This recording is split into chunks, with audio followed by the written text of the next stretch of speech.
Hello there. The topic of today's or tonight's video blog is regarding Mr. Obama, Chairman Obama, for his comrades, and has to do with his attempted use of executive orders to circumvent legislation, circumvent the Senate or the House of Representatives in this particular case.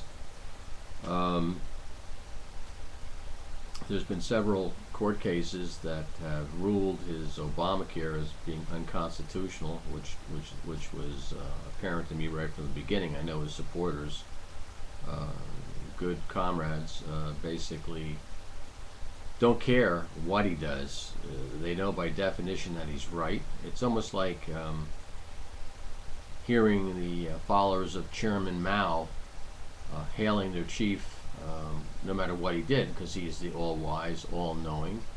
And I would have to say that I've never been totally supportive of any president that I voted for.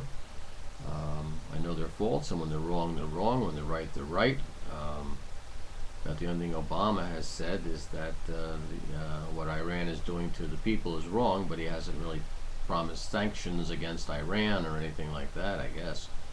But getting back on target, he's ignored these court rulings, and he's threatening, he's telling the governors just recently that they better go on with this Obamacare, even though the court says no. Yet he took a position on this marriage definition, and he's circumventing the laws there. He picks and chooses where he wants to circumvent the laws.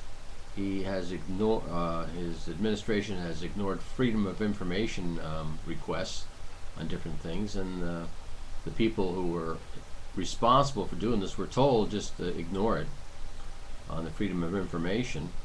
On the, like I said, on the oil drilling, he has ignored the court rulings on that. The last judge was basically saying that, you know, he's in contempt of court because he's totally ignoring the court's lifting of the bans on the drilling. But it goes on and on. I think what worries me more is that some people are just in lockstep. Just in lockstep.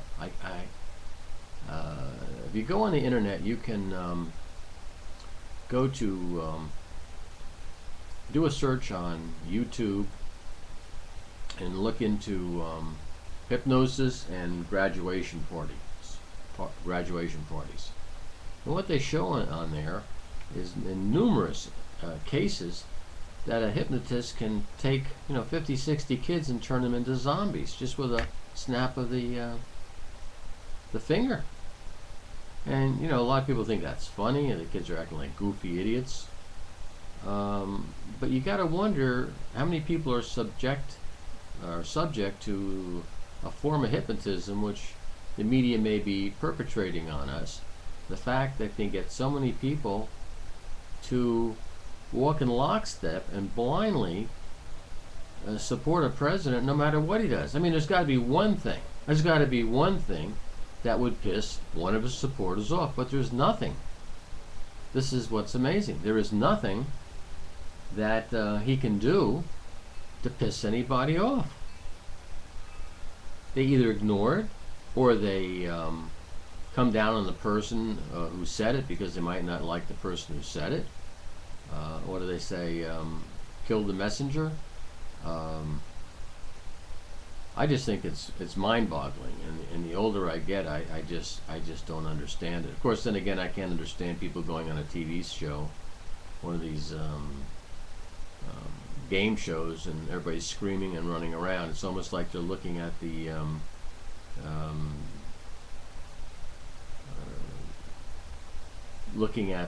Arabs in some sort of frenzy when they're all making all kinds of noise and some sort of celebration. So I guess maybe it's inherent in all humans that we have to go around and scream and yell and jump, and I don't know. Seems to be a lack of decorum, I should say. And you know, it started with I think Jerry Springer. I guess was one of the most amazing ones. But people actually go on these shows, which tells me something.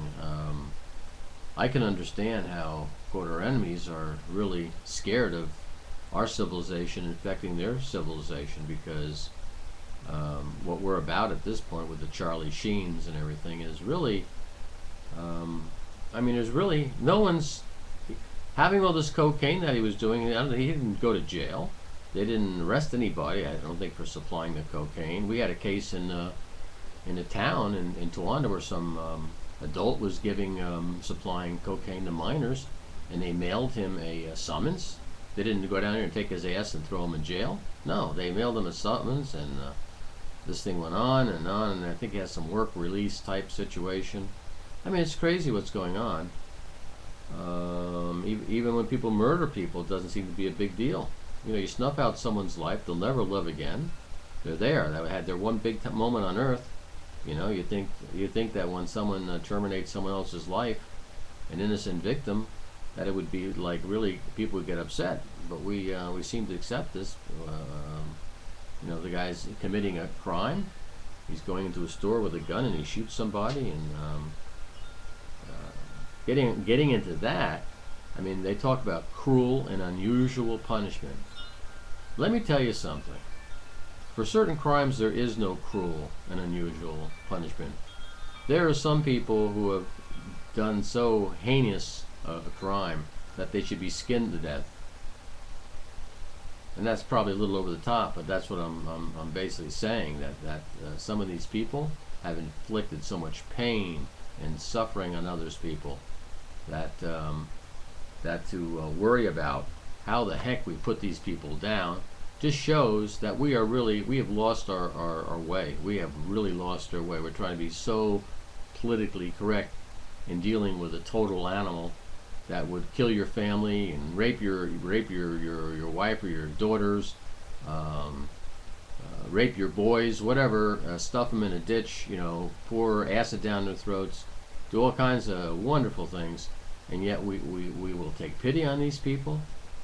Take pity.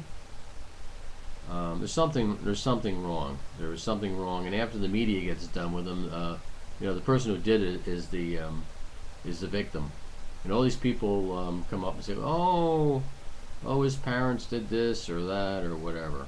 So, anyhow, I forget where we actually started in this thing, other than the executive order of orders of the president, and how he's trying to totally circumvent the U.S. Constitution on many fronts. And up to this point, this last election gave us some breathing room.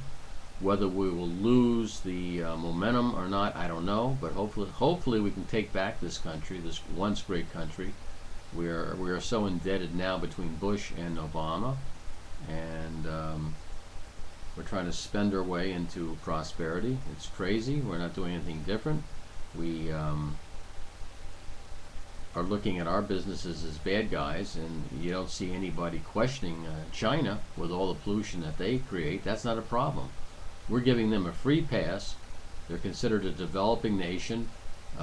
We're borrowing money from a developing nation. That's like, you know, going down to the street and getting a homeless guy and borrowing money from him. I mean, if he can give you, and he's peeling out, you know, like, you know, $500 bills or $1,000 bills, and we're feeling sorry for the guy because he happens to be, quote, homeless. Well, Chinese are far from homeless, and they are getting special consideration about not being held to account for the type of pollution they're doing. When you build a widget here in the United States, you're probably using or polluting maybe 1/3 as much as they are in China, making the same item. And then there's the pollution of getting that stupid item over here. There's a track of carbon dioxide and pollutants from those freighters going back and forth between here and China, between California and China. I think in China, or in California, about 1/3 of the pollution over there, air pollution, is from China. And yet, have you heard one environmental group even talk about or hint about any kind of boycott on Chinese goods? No. Which makes you wonder who has been paying these environmentalists and lobbying with our senators and congressmen to basically commit national suicide as far as our economy. We are not doing anything to change the situation as far as us producing things. There are three basic wealth builders. There's farming, mining, and manufacturing. You can't basically mine, you can't basically manufacture, and I mean, or the cost to do it is so high. And then you have farming. The only thing we're farming is that we're destroying our with this gasohol ethanol program. We're just wasting energy to produce a crop that doesn't generate the type of energy that it's using to process. In the meantime, the soil is all going down into the Gulf of Mexico. It's a real mess, and you really don't hear the environmentalists talk about that. So, what we almost need is our hearings on who the heck is pushing for this cap and trade and the environment, because somehow China always comes out on top. So buyer beware. Take care, and don't take any wooden nickels.